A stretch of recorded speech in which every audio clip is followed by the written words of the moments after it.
Welcome back. Episode number 5, No Cap Sports Podcast, man. You know how it is. We're coming to you live. This is the Will Barton episode. Why we name it the Will Barton episode, you ask? Because we're going all the way local. All the way local. Straight Memphis sports.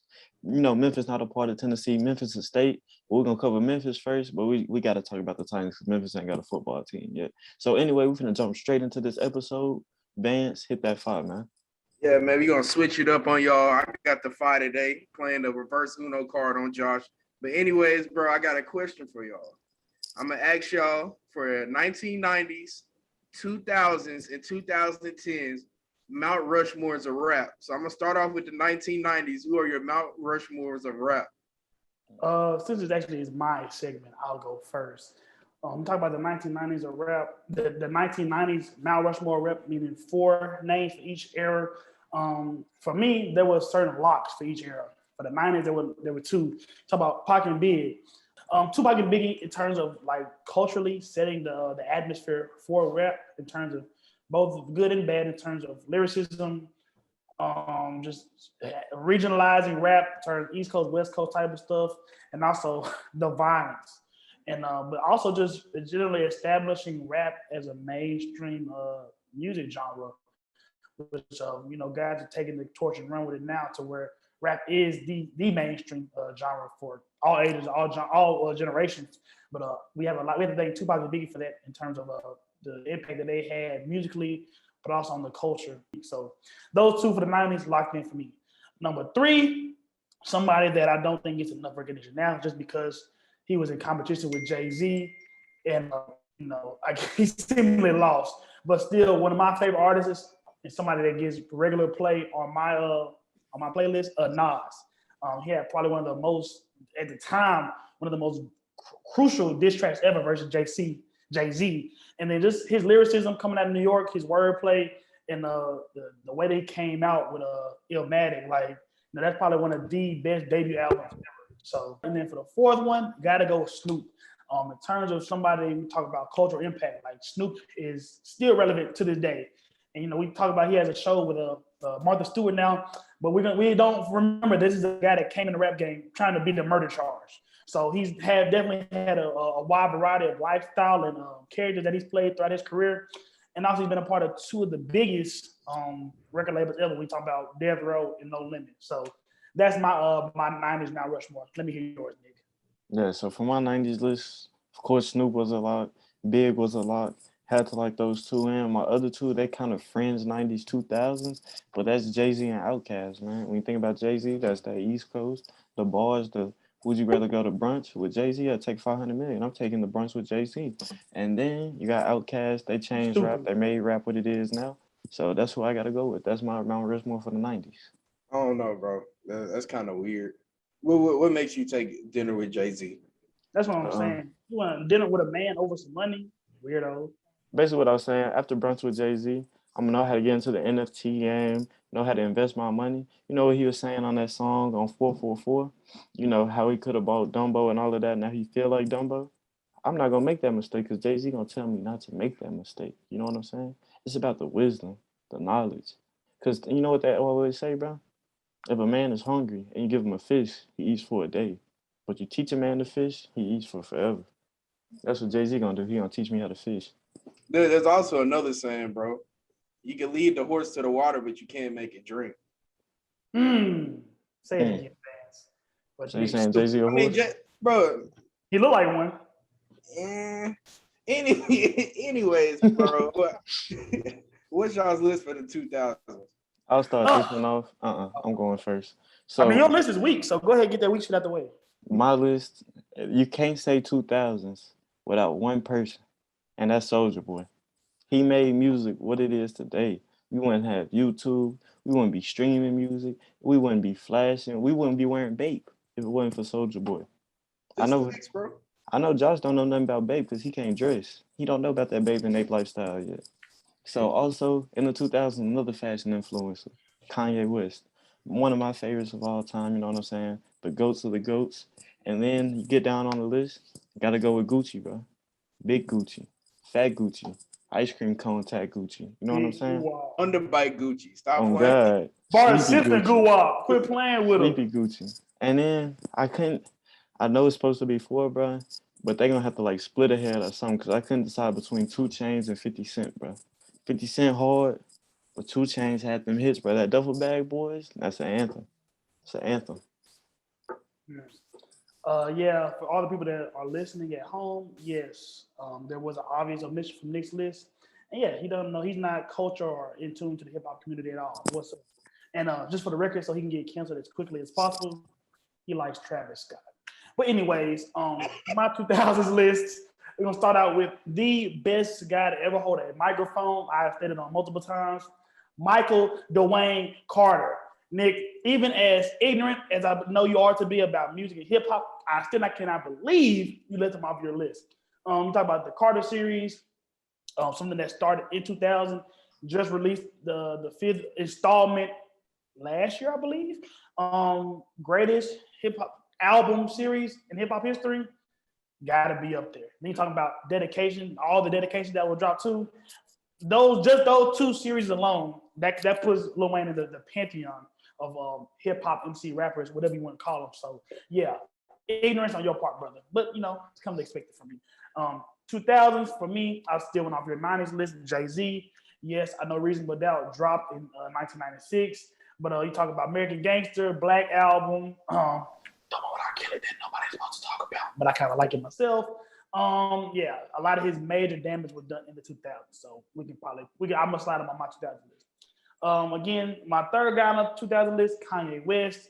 College Graduation, like that was a moment in time. That's one of the few albums on my phone that I have every song downloaded, and that's the only song I got on my only song on my phone that has Adam Levine on it. So if you can make me listen to Adam Levine, you got a star in my book.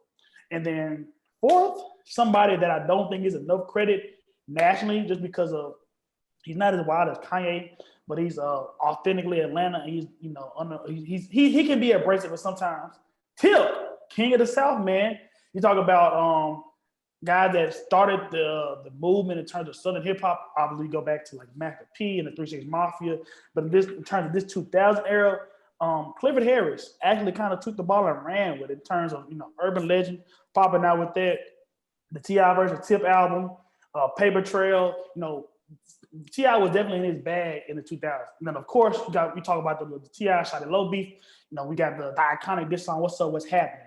So yeah, in terms of like hit makers and moments, it's hard pressed for you to find a better Southern guy, especially than Clifford Harris. And he was locked up with my pops when they were dealing with their cases at the same time. So shout out Scott Crawford, shout out Clifford Harris, and that's a pretty solid group for the 2000s. So yeah. You don't Nick, get clout for that. You don't get clout you're for tripping, that. Nick. Just stop. You was tripping on that list. Facts for sure. I mean, You didn't put Soulja on the list. To not have Lil Wayne on the list, bro, that's pretty bad. I agree. Big Soulja should have been on Josh's list, but not to have Lil Wayne is even worse. But what Drake say, my Mount Rushmore is me with 4 different expressions. That's Lil Wayne. So it's an L for you, Nick. Right now it's 1-1. I'm gonna give it to us 1-1. Let's hit a 2010s list from y'all. You got it, Nick. Let's see what that All right. So you can't say 2010 without bringing up Chief Keef and 300. That's the definition of 2010. Everybody wanted dreads. Everybody wanted the Gucci belt. Everybody wanted to tote a gun in 2010 because of Chief Keef. Love Sosa, all the Bang tapes, all of that. Come on, bro. Everybody was glowed from 2010 all the way to 2016, 2018, whatever you want to call it. That was the glow era, point blank, period. Then, you got the other hard hitters behind Chief Keef with Drake. Yes, I'm talking about Drake. From Memphis, you know what I'm saying? The OG. Then you got my personal favorite, Future in 2010. I remember when he dropped that Magic, and I was like, hold on. This the one right here. This the one. And then, last but not least, 2010s, you had the Migos with that first YRN tape. Hannah Montana, Adios, Bando, all of it, bro. All of it. Migos was jumping. My 2010s was jumping because all 4 of them was on my playlist heavy. On my MP3 player heavy. Let me come correct. iPod Nano, I feel you. Full disclosure, I hate to do this to Nick because I usually don't try to draw the curtain back, but he actually did steal my Migos pick, and then we did have the Drake and the Future pick aligned. So it's gonna be essentially the same. No, we only got one difference, but yeah, he covered Drake, covered Future. Like you said, Future, he's right up there with Wayne in terms of mixtape success. When you talk about Monster, followed up with 56 Nights, come on now, Spinrilla was jumping. You know, it was. How you gonna leave Beast Mode out? You're not a real Future fan. Not a real Future fan. Beast Mode was at the 56 Purple Nights. Rain, the best thing Future's ever done. Well, hell no. That's not true, but okay. But the fact that we can have this debate about, you know, just mixtapes without even going into a real Future album, you know, just signifies his greatness and how, you know, y'all know the meme with Future and the 5 championships. We got each of his mixtapes on there. Very representative of how dominant he was during the mixtape era. Like I said, Migos, No Label 2, a lot of different Spinrilla stuff. That was 20 songs of pure heat. My last guy to finish off my 2000 Rushmore, J. Cole. Honestly, he came out with Friday Night Lights, his mixtape. That was 2011. Kind of burst onto the scene essentially, coming from not a very known hotbed of music. Talking about North Carolina, and then for me, Sideline Story. That's one of the best and well put together albums of the 2000s period. Talk about the joint he got with Missy Elliott, the one he got with Trey Songz. But also just his overall lyricism and wordplay. You know, right now people put him up with him and Kendrick Lamar essentially in terms of most talented, best lyrical rappers out there nowadays. Okay, I'm gonna say Nick won the '90s, Josh won the 2000s. Before I give out the winner for the 2010s, I just want to apologize to our Caucasian friends for leaving out Eminem in the 2000s. With that being said. No, we don't. That was Van. No. I mean, he's not on my Mount Rushmore either, bro. But you know, people gonna go hard for Eminem until the day he died. But with that being said, I'm gonna give the edge to Nick in the 2010s, bro. Chief Keef over J. Cole. That's big facts. Come on, bro. Just in terms of influence, yes. I mean, J. Cole, you might like his wordplay, all of that better, bro. But Chief Keef said he cooler than a cooler. With that being said, I want to ask one last bonus question. Who in the 2020s do you guys believe will be a part of the Mount Rushmore? I'm gonna put Lil Baby. No, I think he's not. You know, we're both in regions that are heavily influenced by Louisiana culture, and I know a lot of our counterparts and associates will say NBA YoungBoy, but for me, Lil Baby is the undisputed runner of the rap game right now. You know, in terms of bars, in terms of cultural impact. You know, he's really putting on for Atlanta right now. He play it right. He could be like the Atlanta version of Jay-Z, honestly. I don't know where he be getting these comparisons, but I changed my answer from the original, you know what I'm saying, what I was slated to say. Who gonna be hot for the next 10, 15 years? Travis Scott. He's one of the greatest out right now, bro. I'm sorry. Edit that out, bro. Edit that out. He's been quiet, but he's been dropping bars on a lot of different features. We saw what he did on Hats Off with Baby and Dirk. He's one of those. And he just dropped a little 2-piece before his Astroworld Festival. Yes, I know it's terrible. Yes, it was a lot of casualties, and you know what I'm saying? I'm sorry that happened, but you see the love Trav gets. When you fill a stadium like that, have people jumping over the gates. People love Trav. I love Trav. I wouldn't go to the concert, but he's one of them ones that's going to last for quite a long time because of his fan base. Yeah. So when you say 2-piece, you talking about songs or bodies? Which one you talking about? Songs. Oh, I mean, he didn't kill songs that I like, and he killed people. So I guess I had to get some clarification on that one. So now we're gonna get this local segment started out right. Gotta start talking about the Memphis basketball Tigers. They opened the season yesterday with a win over Tennessee Tech, a game they won 89-65. They deployed a starting lineup of Alex Lomax, Amani Bates, Lester Quinones, DeAndre Williams, and Jalen Duran. And this starting five started the game out on a 13-0 run. And in all, the team ended up shooting 62.5% from the field and 60% from three, while holding Tennessee Tech to 38.7% from the field. Amani Bates came out and hooped nicely, a nice 17 points, 4 rebounds, 4 assists, and his freshman counterpart, Jalen Duran, contributed 15 points, 6 rebounds, and 5 blocks. Nah, I definitely not to step on your toes, Vance, but this Tiger team in terms of shot making ability, defensively, that was what they hung their hat on last year in terms of trapping man to man in your face defense, being top 5 in defensive efficiency, and it doesn't look like that's gone away. They didn't look as impressive defensively last night. Tennessee Tech was able to convert, and them being a 5-win team, that's not, or last year being a 5-win team, that's not the most encouraging sign. But then again, when you got so much roster turnover, and you got 2-3 freshmen talking about just two talking about Durant and Amani Bates that aren't known, well, especially one on the perimeter that's not known for their defensive prowess and Amani. I think you're going to allow them to have a little bit of an adjustment period, especially considering he's only 17 years old too. When he didn't have to play. He's supposed to be a senior in high school. That's what I'm saying. So allow him to get comfortable playing collegiate defense, allow him to get some time in the collegiate weight room. I think he could be actually a pretty good defender. But in terms of Jalen Duran, that guy is a beast. I know Gary Parrish, local radio personality in Memphis, wasn't a big Jalen Duran fan, especially in terms of him being the number 1 prospect in America. And I would tend to agree with him on the terms of Chet Holmgren or Paolo Banchero being ahead of him too. But you look at that dude last night, I know he was just playing against Tennessee Tech, but if you find the difference between him and Dwight Howard, let me know, because they look a lot alike. In terms of the way he looks physically, the way he is a rim protector, the way that he's super athletic, also his seeming lack of touch around the rim or ability to convert any kind of complex post move. But that dude looks like, we talk about James, we talk about Precious, and he looks to be kind of that similar mold. But physically, like looking the way that he looks, he's more impressive off rip than even one of them. So that was an encouraging sign. But let me hear what you got to say, Vance. Pound for pound, from top to bottom, this is the most talented team since the Derrick Rose team. I would even say that they're probably even deeper. Now, at the top, very top, bro, none of these players are going to be better than prime D Rose. Don't get it twisted. But just once you get past like the 6th, 7th man on this roster, bro, a lot of these players will be starters on other teams. Landon Nolly would be a starter, probably All-American candidate on any other team in the country. Then you got Josh Minot, a freshman. Earl Timberlake, a transfer who's probably, once the season really gets started rolling, bro, is going to be one of the most important pieces to this team. You got Tyler Harris, transfer from Iowa State after he played in Memphis. Sniper from anywhere on the court. And then another guy that's a freshman, I think he's going to be very underrated. I think he's going to take on the Lester Keona's role once Lester goes to the league, is John Camden.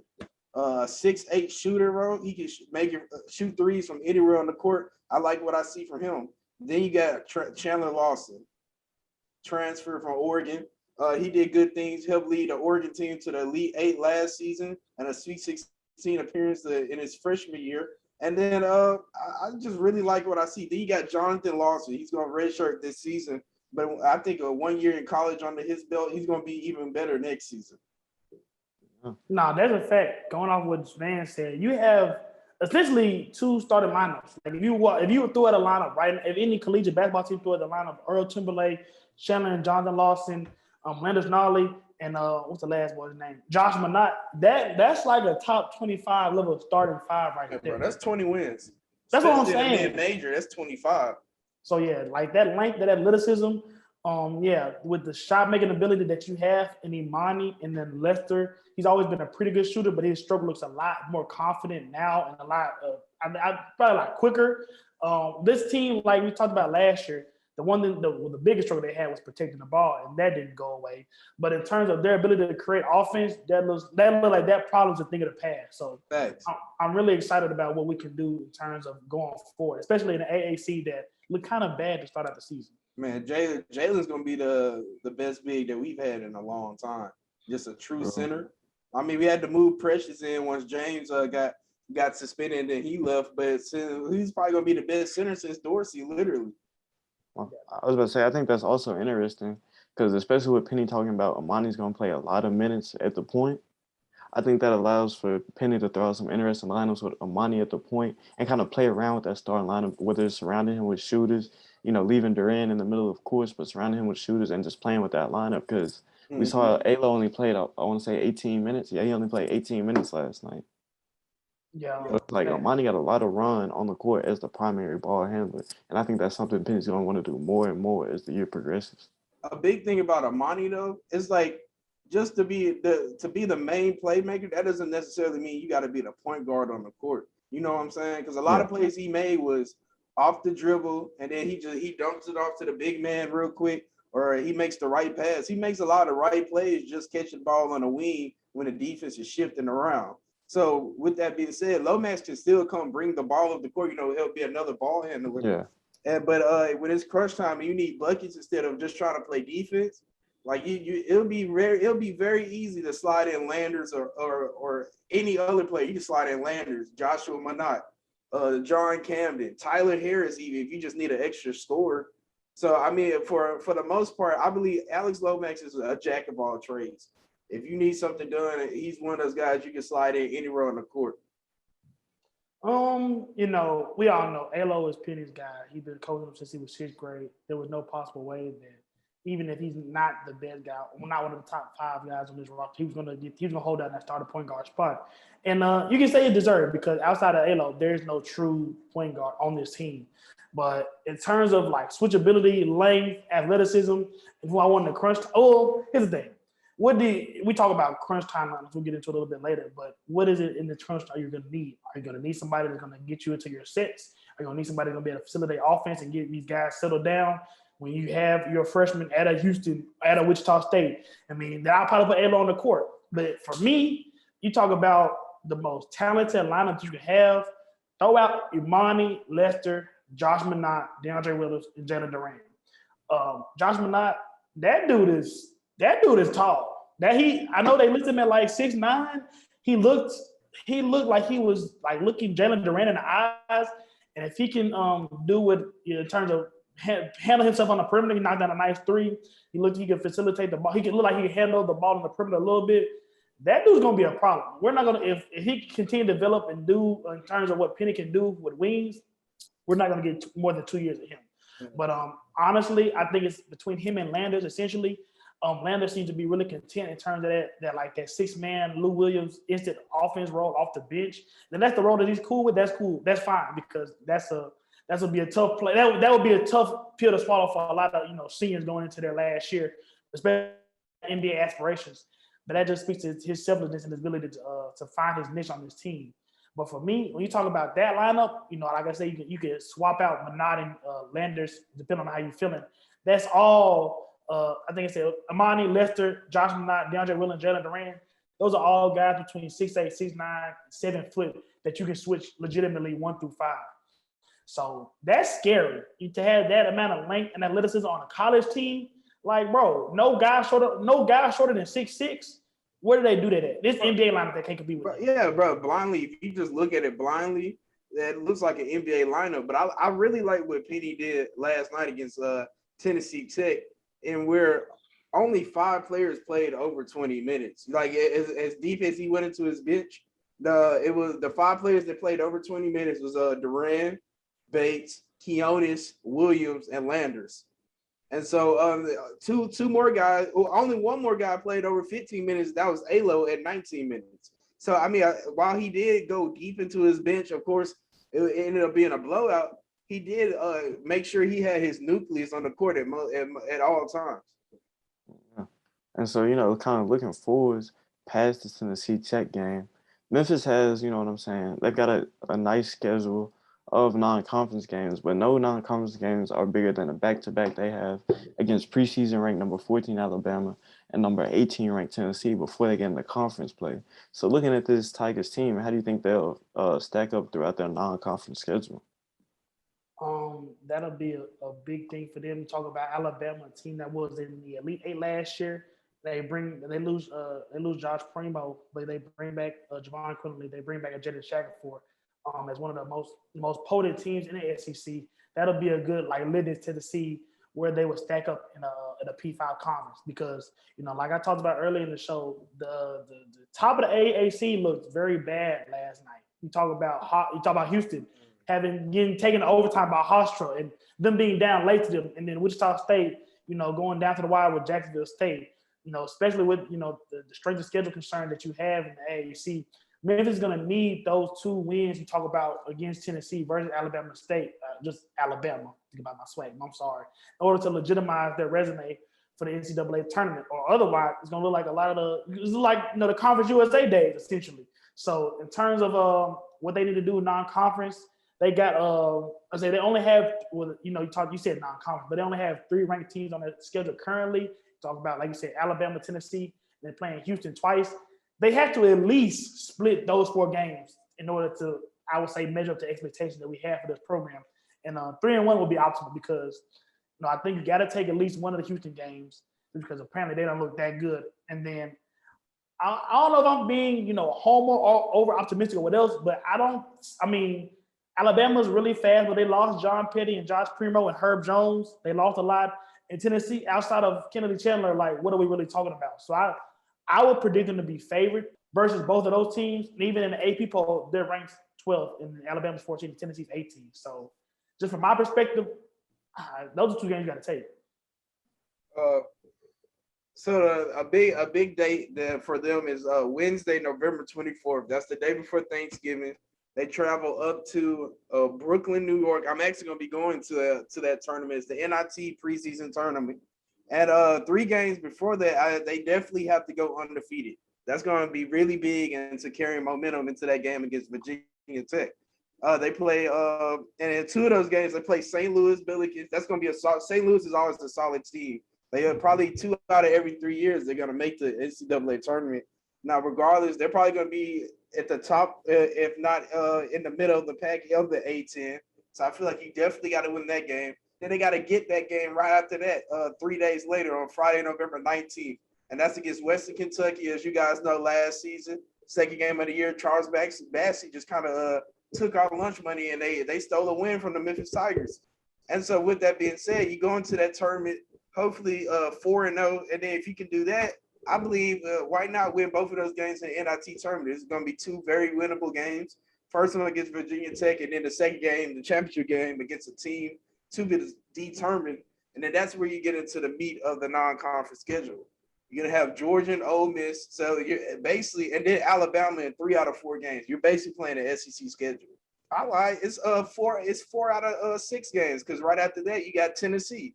So with that being said, out of those 4 teams, at the very least, you have to go 3-1 playing that SEC schedule. If they come out of this non-conference schedule with 2 losses or less, then you're going to be able to be looking at a 1 or 2 seed in the NCAA tournament. If they come out with more than 2 losses, I think that's where you think of them sliding down to a 5 or 6 seed in the NCAA tournament, no matter what they do in conference. Just like Josh said, at the very top of the the AAC, looked very pedestrian yesterday. I think we're all confident in the Tigers' ability to run through the AAC, and I think those non-conference games are going to be what's really important for this Tigers team. Because if they can go through this conference schedule, especially if they can go through it unscathed, I think you're looking at a legitimate potential number 1 seed with the talent that this team has. But now I want to kind of push this forward and let's look towards the end goal. The end goal, we want to see the Tigers in the Final Four. We haven't seen that since D. Rose was here. But what are some potential concerns with this current Tigers team that could stop them from getting to that point?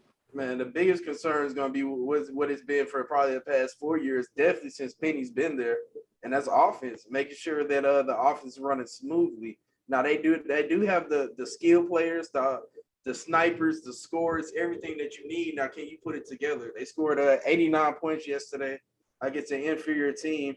Now, once you're playing against a team that's on the same playing level, can you still execute? Can you still get those plays? We all know their defense is going to be one of the best in the country, if not the best. Yeah, and going off that offensive point, this is also a team that has a major turnover problems. You look at last season, they averaged 16.3 turnovers per game. That puts them at 314th worst out of 347 Division I programs. That's an unacceptable number. You're not going to win many games if you're turning the ball over that much. And it's been a consistent thing since Penny's been here. You look at 16.5 turnovers a game 2 seasons ago. And last night, they started out with 17 turnovers versus an inferior opponent. So I think that's definitely something they're going to have to clean up. And I know it comes with the play style, the running gun, off the glass, push the ball tempo. But they got to clean that up, especially if you expected Amani Bates to be a point guard and primary ball handler for you. At the end of the day, this is a true freshman, and sometimes that moment can just get too big for a young guy. That's a fact. Like you said, Nick, the turnover thing, that's one of the biggest killers in basketball. And it doesn't matter how much talent you have when you turn the ball over like Memphis had with over almost a 20% turnover rate. You're turning the ball over once every 5 times you're going down the court, and you can't achieve any legitimate success like that. So yeah, that's a trend that unfortunately continued last night. Like you said, I think that might be one of the reasons why he's entrusting Alo with that point guard spot so much, even though he's not one of the most 5 talented guys on this roster, but he's somebody that's going to be able to take care of the ball. But for me, I think being consistent and being locked in through this conference, being through this conference schedule, and being ready for legitimate competition once you get into postseason play. Like we stated, you're only going to be able to play 3 ranked teams throughout the season. You're going to play 4 ranked games throughout the season.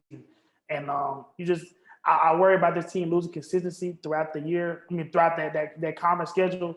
You talk about places like a Wichita State, like a SMU, even like a UCF, where Memphis has gone and laid eggs before. So I think that the talent level of this team will allow them to, even on their off nights, win these games, in these tough environments.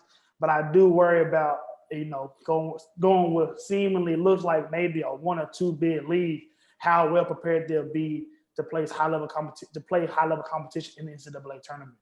Yeah, I mean, realistically, they're probably going to be favored in every basketball game they play, except for maybe at Houston. Maybe they probably will be favored to win that after yesterday. Yeah, and I think we're talking about basketball. You're guaranteed to have a bad shooting night, just have a bad night overall. So you're gonna lose a game or 2 here and there. You can't lose too many of those though. But Josh, what I think you're saying is a lot of that comes back down to youth, bro. This is a freshman-led team, and freshman-led teams have been known to struggle in college basketball. You think about it, the last freshman-led team to make it to the Final Four, win the championship, was Duke in 2015, and before them it was Kentucky in 2012. You think about the 2019 Duke team that had the #1 recruiting class with R.J. Barrett, Zion, and Cam Reddish, and they lost in the Elite Eight to Michigan State. So I think that youth is a concern, not just for postseason play, but for regular season play in terms of staying locked in. But hopefully it's something the Tigers can overcome and make that Final Four push like we hope them to do. But to close this segment out, just quick hits. What is the ceiling for this Tigers team? You did say youth is going to be one of the biggest things, but the only 2 guys is Durant and Bates that played over 20 minutes. The other big 3 was Lester, a junior, DeAndre, a 29-year-old senior. You got Landers, a 20-year-old junior transfer. They all got experience. They've been there and done that. They're ready to ball out. Yeah, exactly. I feel the same way, Vance. You talk about the 2 most talented guys on this team are freshmen, but yeah, you're stacked with. That's one of the biggest things that why Memphis has these high expectations, because they have that mix of high-end freshman talent and a strong senior nucleus like Vance. You talk about DeAndre, you talk about Atlanta, you talk about Lester, you talk about Alo. So I think it's finally in Penny's 4th year the right combination of guys to go out there and make it happen. And you talk about we go into the tournament as a 1 seed. You're setting the expectation right there for a Final Four bid at the minimum. So I would, you talk about the ceiling of this team. I'm more concerned about what the floor is for this team. And honestly, with the expectations that have been set, with the recruiting, with the momentum that's come in with Penny replacing Tubby Smith, I don't think you can even. I think the floor for this team in terms of meeting expectations is Sweet 16 at the bare minimum. So now moving on to Memphis's other basketball team, the Grizzlies. Looking at their first 11 games, Grizzlies are 6-5 over their first 11 games, good for 5th place in the West, and they're doing it in an impressive way, especially on the offensive side of the court. You look at this offense, is right outside of the top 10 at number 11 in terms of scoring offense, putting up 109.9 points per game, and something that's unbeknownst to Grizzlies fans, the Grizzlies are in the top 10 in 3-pointers made a game with 13.3. And you got 3 guys on this roster, and Bane, Triple J, and D'Anthony Melton, who are all contributing multiple 3s a game. So looking at this team, they already impressed this season by giving Golden State their only loss so far this year, and they've defeated the Nuggets on back-to-back nights. So looking at this team, what are y'all's initial impressions from the Grizzlies after their first 11 games? Well, my initial impression is they're capitalizing off a great end of a season from a season ago. So, and the biggest thing that I'm noticing is the jump that we're seeing from Desmond Bane, averaging 16 points so far, 3 rebounds and 2 assists. That's some very good stats for a starting guard in the NBA. And then especially if you don't have to depend on him as much, just to be able to get his shots off when it's just Dylan Brooks, as he just came back today actually. And so with that being said, I think you're gonna have a nice core with Ja at the point guard, who's gonna be the main guard, and then once he comes out, you can keep Dylan Brooks in the game, and then have a supporting cast of Milton, Bane, Tyus Jones is even a good. He's probably a top 5 backup point guard in the league. I'm a big fan of Tyus. With that Led being the league said, in assist to turnover ratio last year. that's big facts, bro. He's very dependable. Like when he comes in the game, bro, I'm never just like I'm actually a big fan of Ty. I'm a big believer in him. With that being said, now if you can have the bigs come around, if he can make that push to 25 points per game, well, he's only averaging 13 right now. But if you can get him north of 20, bro, I think that's where the Grizzlies actually become scary. No, that's exactly what I wanted to talk about, Van, in terms of my initial impressions. I know it's a gimme, but Ja Morant. We call him Demetrius around here. Seemingly somebody that competed for All-Star spot last year. He's still only 22 years old, and I don't think the expectation was that he was going to be, even as well as he played last year, that he was going to be this good, this fast. But talk about the jump that he's made. When you have a guy that was averaging 20 points a game last year, you have pundits nationally that talk about most improved. That's that's seriously something that says somebody's made a big jump. We talk about 26 points, a little over 7 assists, 5.5 rebounds, and being top 3 at last. I don't know if he's leading anymore, but being top 3 in points per game in the paint at 6'2", and I don't think he's touching 175. That you have a generational type of talent. So forget All-Star. He needs to be All-NBA. And, if the Grizzlies stay around this 4 or 5 seed, he needs to be a legitimate MVP candidate. MVP. You heard Real quick, Josh, bro. You said Jaws are what type of talent? Generational. Yeah, bro, that's crazy because I remember you saying that about Zion last week. It can be too. While you was dissing Jaws. That's what happened. That's not what happened. I just think no, that's not what happened at all. I just think that there can't be 2 generational talents in the same draft. I guess it can be, but I ain't gonna lie. It just ain't sound right. The only place Zion putting up numbers is at McDonald's. He getting a CVS receipt from McDonald's. That's never a good thing. But anyway. Let me finish up, Nick. Just like I said, to emphasize Van's point, Jaren is, at this point, we know we're going to get from the job. 25, 5 and 5. The amazing it sounds. It's kind of, that's what he's locked into. But Jaren has to take that next step in terms of consistency and taking on the anchoring down that Memphis front court. We talked about how he likes to float around the perimeter a little bit. He's still struggling in terms of staying on the court with fouls, flailing around the paint, not being able to stay down on pump fake, things like that. And while he's offering rim protection, but you just stay down, brother. You don't got to jump at every pump fake that comes to the lane. I promise you, guys like Cody Martin are not going to dunk on you. So just stay down. You're 7 feet, like closer to 7'1" now. Use that length, use that athleticism, and just wall up. And he looks like a 7'2" guard at this point. Everybody is enamored with the ideal of a unicorn. Kristaps Porzingis popularized. But we need Jaren, like Van said, to hover around that 20. I think 25 a game is ambitious. But again, you're getting over 100 mil. I don't think we call anything ambitious. So we need Jaren to be that 2010 guy if we're going to take that next step in terms of, not even for the 5th seed, but talk about legitimate Western Conference Finals type of aspirations that the team has. So moving on, talking about what Van said on earlier, Dylan Brooks is back in this lineup. And we saw what he did last year to end the season in the play-in and in the playoffs. One, is Dylan Brooks a part of the Grizzlies' future plans moving on, looking at a big 3, big 4 potentially? And 2, just what exactly does he do for this Grizzlies team? First, I think he kind of like played his way into it, in that series versus Utah. We talked about how dynamic he was on the offensive end. The hell that he gave Donovan Mitchell on the defensive end of the ball, and cutting down some of the bad shots that he took that we saw in the bubble. So yeah, he kind of, like I said, played his way into that top three, that core big three conversation for the Grizz. And he's he's a prototype that everybody's looking for nowadays in terms of 3 and D guys. That when you add shot creation for him as well. That's that's somebody that I don't think I don't even want to rule out him ever making an All-Star appearance, but he's one of those dependable starters. Like if he was talking about 2K, he's one of those 82, 83 overall guys that your championship team needs. That he like on any other team in the Western Conference Finals in the Western Conference, he may be your 1 or 2, but with the talent, the high-end talent this Grizzlies team has, he's gonna slot nicely into a number 3 role. So, you can take it over, Vance.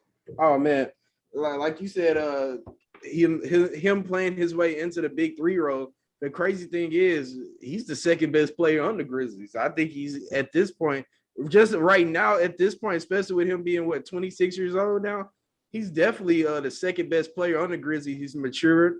The biggest thing now is just once he's playing against the better teams in the league, or he's playing against a great matchup, a premier player, can you keep those fouls down? I think if he can get that down to not fouling out, basically not being in foul trouble, and you can keep him on the court, he has a unlimited tank. And it's just crazy to see. It's not too many players like that. Really, only the star players have that type of tank.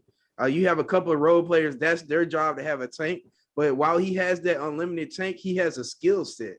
And that makes him even more impressive. With that being said, I definitely think Dillon Brooks would definitely be north of 20 points. So you're going to have John Dillon north of 20. Can you get Jaren north of 20 also? So you can get 60 points out of your big 3 every game. Yeah, I think if you get 60 out of those guys every night, this is going to be a very difficult team to beat. I think they're a difficult team to beat right now, don't get me wrong. But I think with Brooks coming back, you get 2 key things back that this Grizzlies team has been missing. He's established himself as the villain on the defensive end of the court. And so far to start this season, the Grizzlies defense has been horrendous, giving up 113.8 points per game. You're not going to win many games giving up that many points. And number 2, I kind of agree with you, Vance. I think he's become the second best player on this Grizzlies team, especially on the offensive side of the ball, with his ability to create shots and shoot from long range.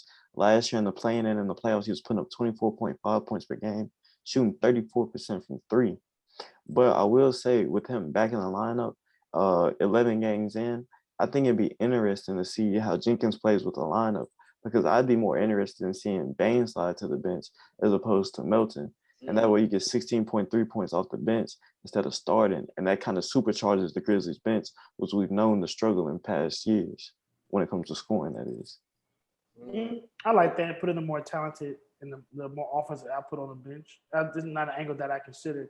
But in terms of Dillon Brooks, like in terms of what he just brings to the team, like both of y'all said, he brings that dog mentality on those road trips, those back-to-backs, where we've all been in locker rooms. We know those teammates that are going to bring that intensity day in, day out, even when we're not feeling like it, or even we don't really want to bring it. So that's something essential for this still young Grizzly team. Or even Dillon Brooks, him being a young guy himself, he's going to play as hard as he can day in and day out each game. And for 85% of the league, you're not going to get that. And like Van said, especially with a starting caliber guy like Dillon Brooks, that's amazing within itself.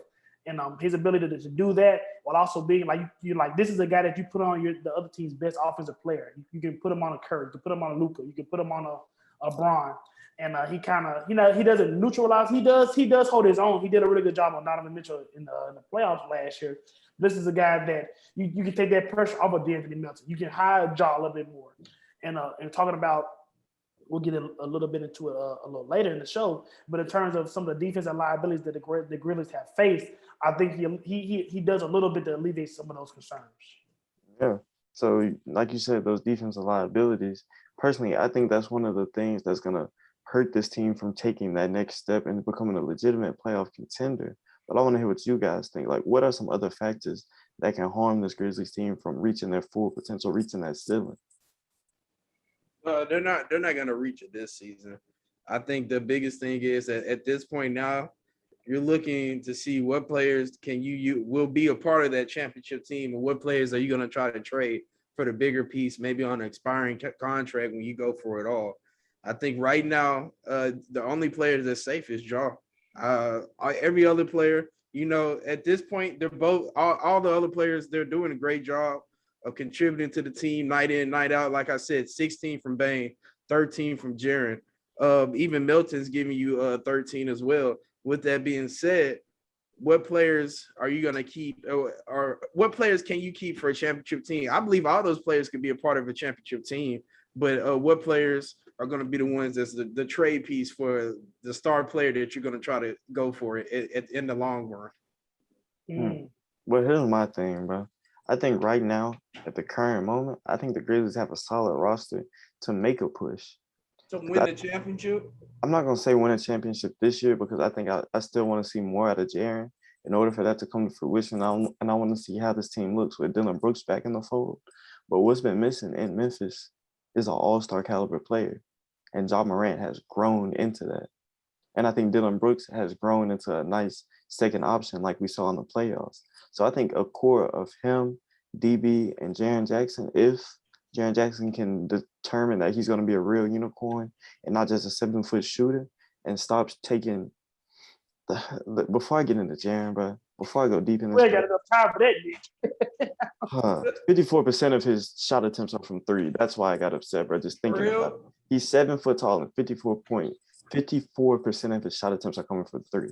But if those three can continue growing like they have, I think that's a nice nucleus that can potentially push for a championship. You saw what Atlanta did last year with Trae Young, Bojan Bogdanovic, and John Collins. Tell me what's different with the Grizzlies nucleus right now.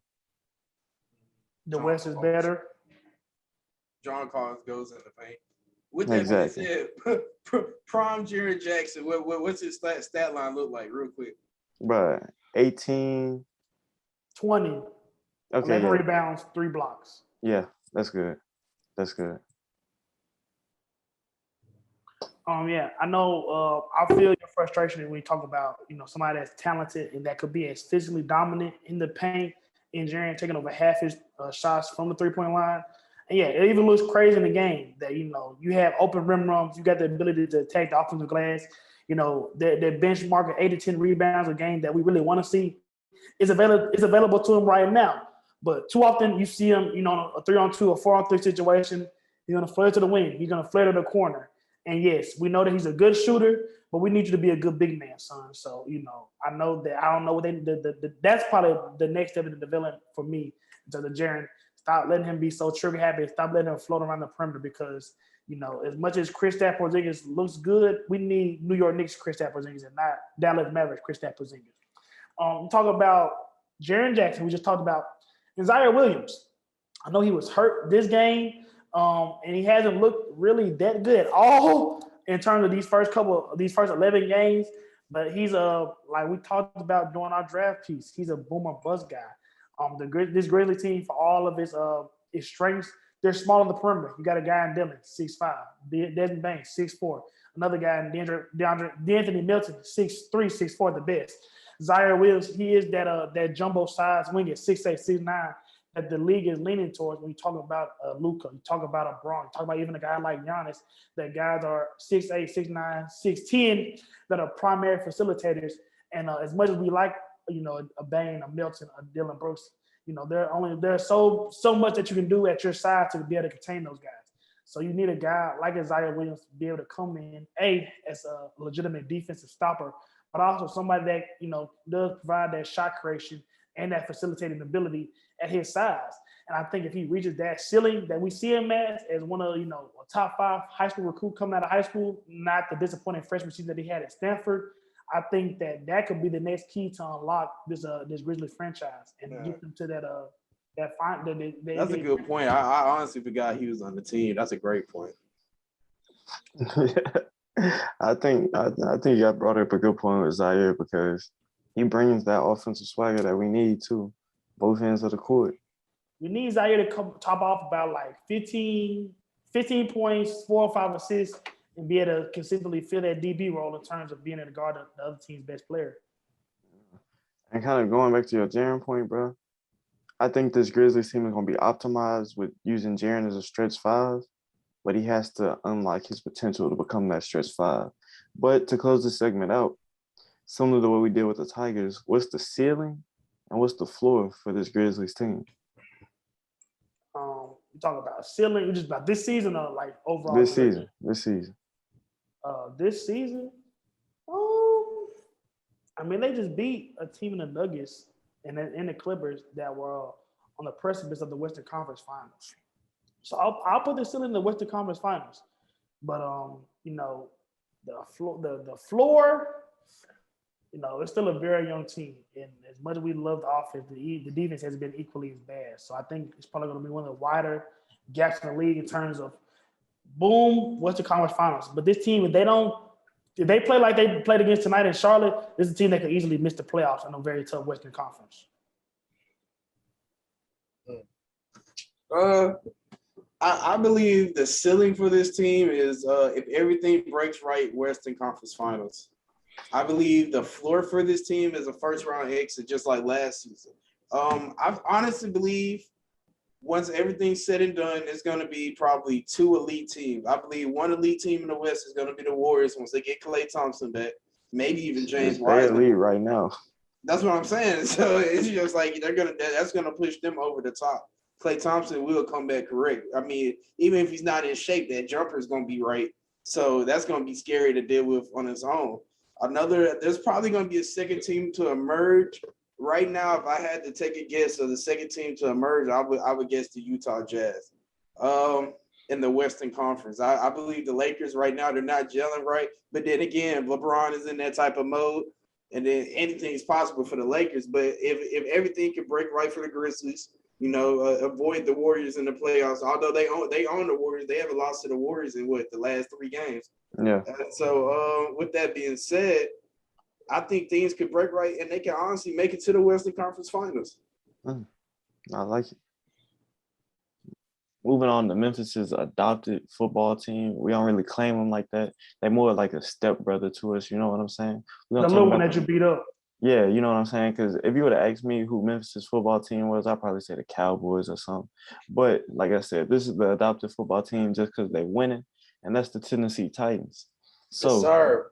No. I want an apology from Josh because he told me I was crazy. Don't forget, I told you I was gonna be back for your ass. Oh. We did pick them. You told me I was crazy. I definitely did say that, but I didn't know. I didn't know that Jeffrey Simmons was going to turn into Aaron Donald, so I will apologize. He's been hooping all season. He has, but they ain't been getting 3 sacks a game all season. So. I mean, bro, you saw what he did to Josh Allen. He's probably the top 3 D tackle in the game right now. I think his pressure rate is higher than Aaron Donald's, or like right below it. I can't remember. Big facts. He's been in the league for the past 2 seasons.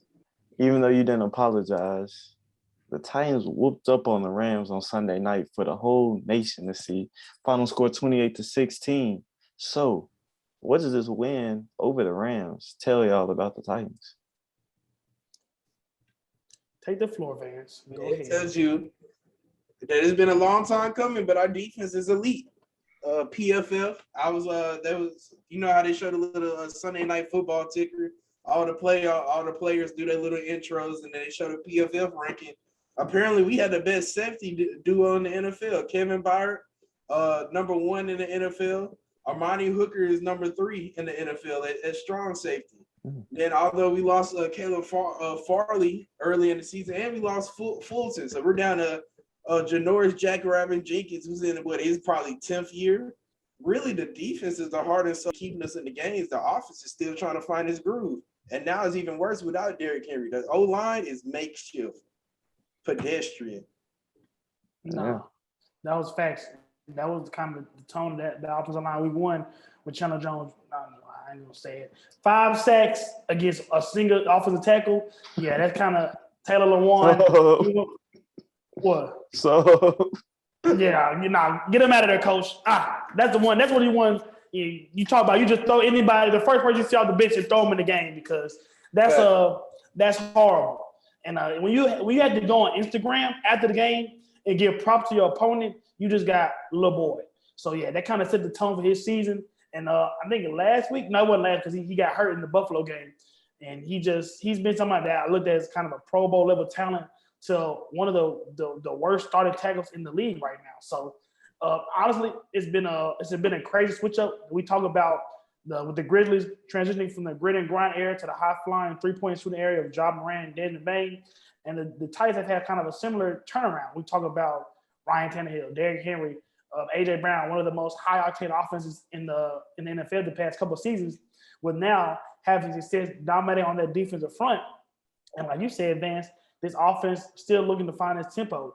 You got Julio Jones, who has been disappointing for my fantasy team. That sucks. AJ Brown looking, he's had some big games, but he had, I guess it wasn't really critical because they were still up. But having a big drop versus the Rams, and also, Ryan Tannehill just continue to be Ryan Tannehill, which is not great, not bad, but somewhere in the middle, depending on how you feel on line days. Like QBR 62.3 versus the Rams, but he's kind of like the Stetson Bennett of the NFL essentially. Like he's really good, he looks really good in the regular season, but do I trust him to be that title winning quarterback? Probably not. He look like he may be able to do it, but if you have a better option available, you should probably try that out. I mean, Tom Brady could have came. We chose But yeah, It's a pain song. I think Ryan Tannehill's job is easy. You know what I'm saying? When you hold this explosive Rams offense to that lowest point total this season, force Matthew Stafford to throw 2 picks and sack him 5 times, that offense doesn't have much to worry about. And, coming into this game, Derrick Henry got hurt. They signed Adrian Peterson, Deontay Foreman. But we didn't know what this offense was going to look like. So, kind of looking at the offensive side of the ball some more, you lose Derrick Henry, who's going to be out for more than likely the rest of the regular season. He leaves as the league's leading rusher in terms of attempts, yards, and touchdowns. And he had over 55% of the team's touches. So that's a big loss in itself. But from looking at this game, how do you guys think the Titans managed to get by without Derrick Henry?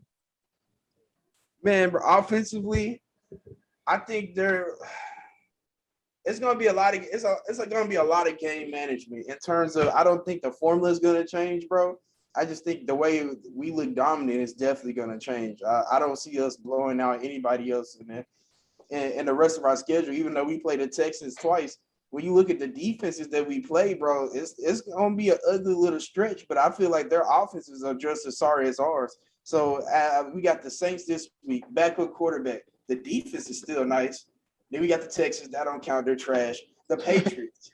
The offense is ran just like when Tom Brady's there. Hit your spots. It's all about timing. Getting there.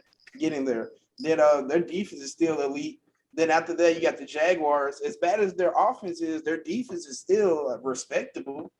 After that, you go to Pittsburgh. That's not an easy win, no matter what. I don't care. It's Mike Tomlin coaching the team.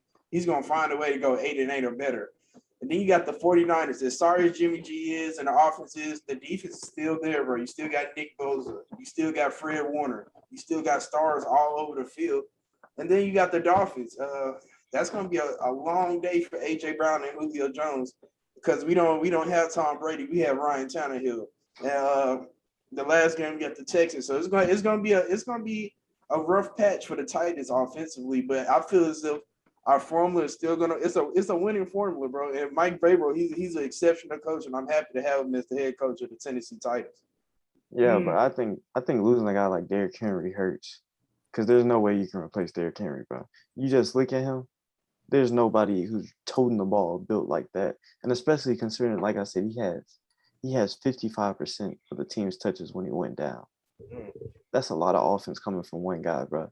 And then, so what the Titans did coming into Sunday was they tried to replace him by committee. You see Adrian Peterson, 10 carries, 21 yards, 2.1 yards per carry, not good. He scored a touchdown, though, so that's good for his fantasy managers. You look at Deontay Foreman, 5 carries, 29 yards. Jeremy McNichols, the only running back who's on the team that got a carry, 7 carries, 24 yards, 11 reception yards. They used him in a limited role, kept him in his original third down back role. So all in all, the team rushed for 69 yards, which is their lowest rushing output this entire season. And I think that's going to be a formula that they have to figure out how to work.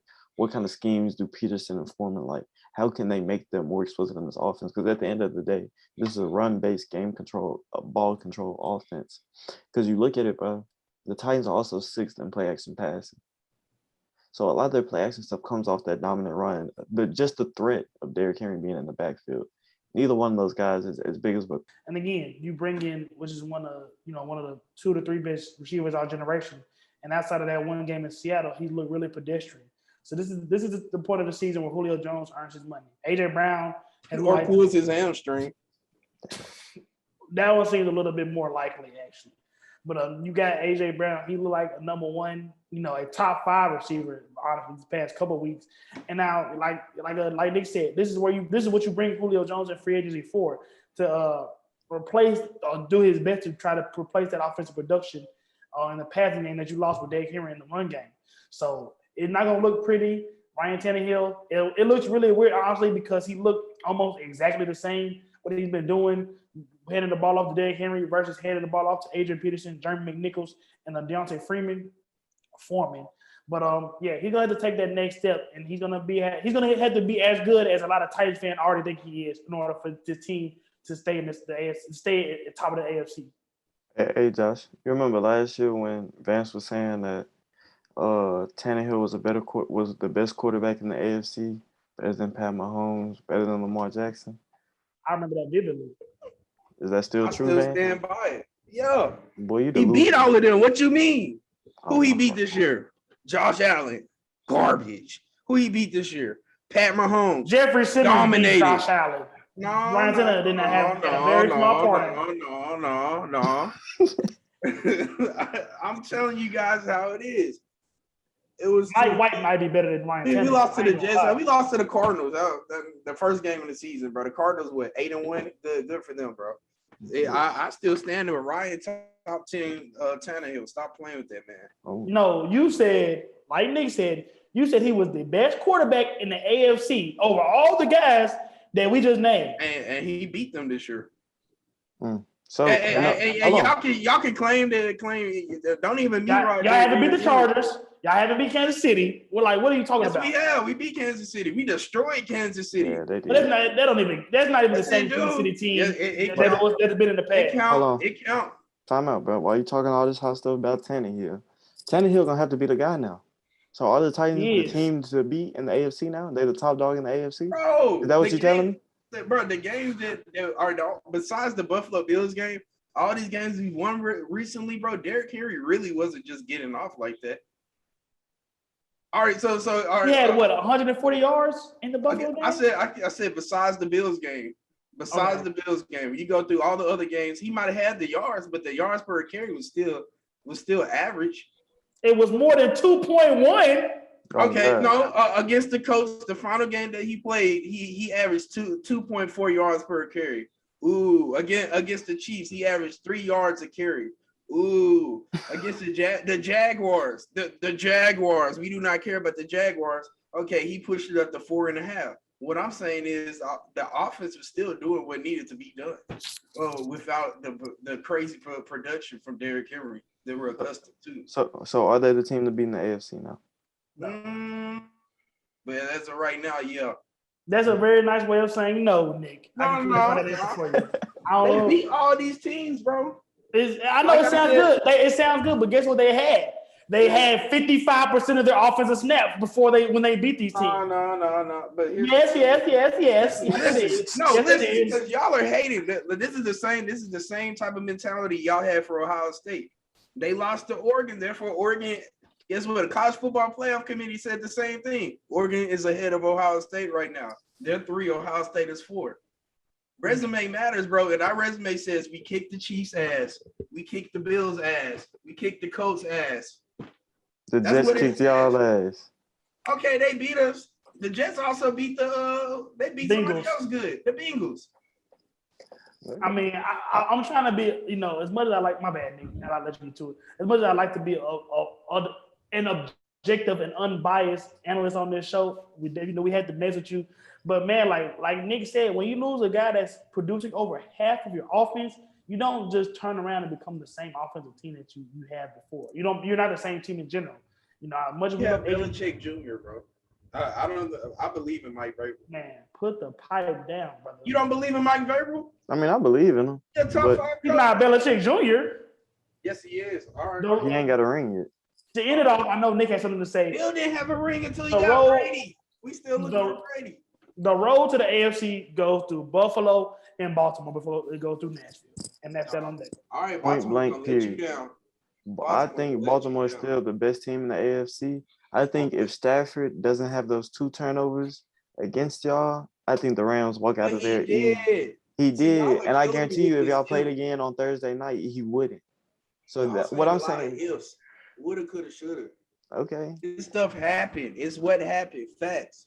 okay, man, you're gonna be real mad when Trevor Siemian come and tear y'all up this weekend. You're gonna be real I'm upset. not gonna be mad at all. I wouldn't be surprised if we lose. But we got Don't such try a to hedge your bet like that. I'm not hedging anything, bro. I still think we're gonna win the AFC South. That's all we I mean, all we it's not gotta a do hard is division get to it. win. It's not a hard All division. you gotta do is get I'm not in. gonna lie. My 2-8 Millsaps team could probably compete in the AFC South. No, stop. Yeah, I've seen every single game, Nick. Stop. Please. Please.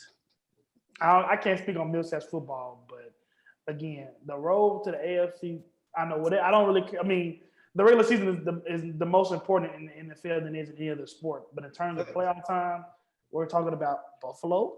We're talking about Baltimore. Derrick Henry might be back by playoff time. He has a Jones fracture. That's only 2 months, depending on the person. And we know that's a super Negro right there. They gave him the super serum. They probably threw some vibranium in his toes. He'll probably be back by January 1st.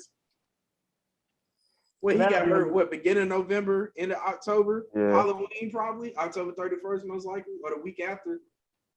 So probably Halloween. He got hurt Halloween most likely. Yeah, against the Colts on Halloween. Yeah. So 2 months from now, that's December 31st. Playoffs start middle of January, second weekend in January. So he has 10 weeks to heal. That's very possible. Even if he does that, though, are you gonna come in and bank on 100 yards from off rip and then probably a divisional football game? Derrick Henry is the most unique running back we've ever seen since Walter Payton.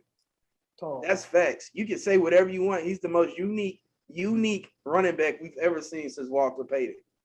I've never even seen Walter Payton. He's the most unique running back I've ever seen. Put that one in the hot takes folder. That's not even a hot take. Why you acting like So Barry Sanders don't exist? Did you see Barry Sanders? Frank Gore don't You know exist. what? Who? Frank Gore. If you turn the ball at 39, you unique, brother. I think Derrick Henry can do that, bro. Pause. I know this is completely irrelevant. Who are we putting our money on? Darren Williams or Frank Gore? Neither one. I'm not watching. You cap. You want to see that. Just because it's dark skin versus light skin, first of all. Yeah, don't Darren Williams play in the big three, bro? Yeah. Dude, Darren Williams even got hands?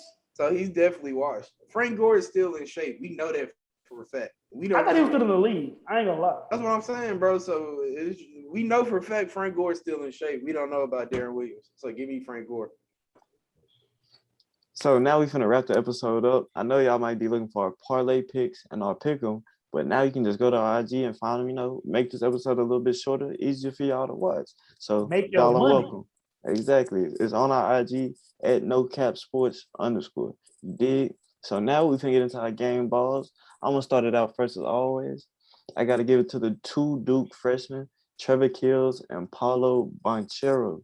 The freshman duo combined for 47 points.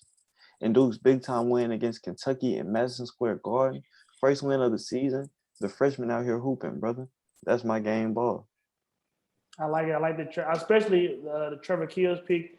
But for me, as somebody named Josh, I got to give it to a guy named Josh. Josh Allen, the AFC Defensive Player of the Week, after a very surprising win over, which is a team in the AFC that's still better than Tennessee Titans, the Buffalo Bills. We talk about 8 tackles, 2 TFLs, a sack, an interception, and a fumble recovery. Like, in terms of productivity from a defensive player, like, you're not going to be able to get much more than that. And he did all of that versus a guy named Josh Allen. So, yeah, we talk about one of the best quarterbacks in the league, one of the most elusive guys in the league. We know this Kansas City defense had looked like Millsap's defense, but the way that he just kind of ran through over around and side to side through that Kansas City defense on Sunday Night Football was kind of not his coming out party because we know how how good he's been for a long time, but it was just kind of a reaffirmation of the dynamicism, how dynamic he can be with his legs. So for this Jaguars defense and Josh Allen leading the charge to be able to shut them down and take home a surprise and win, very much so. I like it a lot. And Josh Allen, one of the more productive guys from that 2019 draft, one of the more premier edge rushers in the league, with 5.5 sacks on the season. And yeah, Jacksonville hasn't had a lot to celebrate outside of Lil Duval these past couple of years. But yeah, when you got especially in the league nowadays, how pass happy it is, when you got a young edge rusher like Josh Allen, and a young passer like Trevor Lawrence, the future is bright. So hold on, Jacksonville fans. Keep watching Lil Duval, make them little Instagram videos. But y'all got two gems. You got one named Josh, so you're real.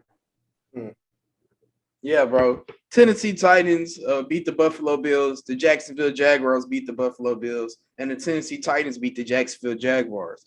Therefore, the Tennessee Titans are still better than the Buffalo Bills. PIMDOS. Anyways, for the game ball, Washington Wizards and the Chicago Bulls both have the best records in the Eastern Conference in the NBA right now. Currently, both teams are 8-3. I would give them the game balls for them not making the playoffs a season ago and having the best record so far through the first 11 games of the season. But I'm going to go a different route. I'm going to go with a guy that's putting up literally Wilt Chamberlain stats, 50 points, 10 rebounds, 7 assists. Stephen Stephen Curry, excuse me. The things he's doing right now is he's back on his MVP level. He actually was at an MVP level last season. Just his team wasn't as successful. Right now, his team has the best record in the NBA, bro. You got to show respect. And right now, I would say him and Jaw right there, 1-2 in the MVP race. So that's our game balls for this week. Like I said, you can find our parlay picks and our pick them on our Instagram. So with that, we out of here. Boom, baby.